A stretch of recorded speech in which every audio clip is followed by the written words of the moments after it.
Люди говорят, что, опять же, особенно у нас в Гагаузии, что если Молдова вступит в Европейский Союз, то гагаузы потеряют автономию. А вот здесь абсолютно неправда. Тут, кстати, наоборот, я вам скажу более того, еще один секрет открою, что вот у нас же тоже есть определенные группы более националистические там настроенные, есть и партии более унионистические, им не нравится вот этот процесс интеграции в Евросоюз именно с той точки зрения, что оно дает слишком много силы автономиям на территориях.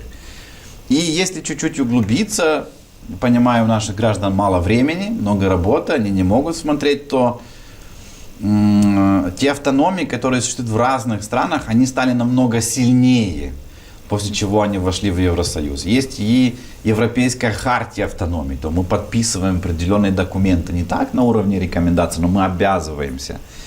То есть, как бы для тех, которые думают, что не должна быть автономия, вот в другой части Молдовы, да, более радикальных взглядов политики, им это не нравится, это положение Евросоюза.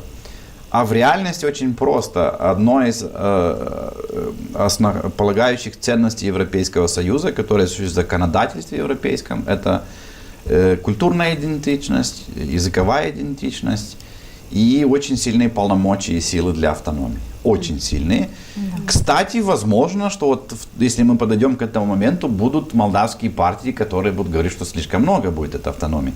Сейчас, к примеру, это все зависит от того, как наши депутаты работают, ваши депутаты в народном собрании. Ну, я вижу, что там другие приоритеты, у них другие проблемы. Да, об этом тоже мы будем говорить, но в других передачах. А там это будет закон.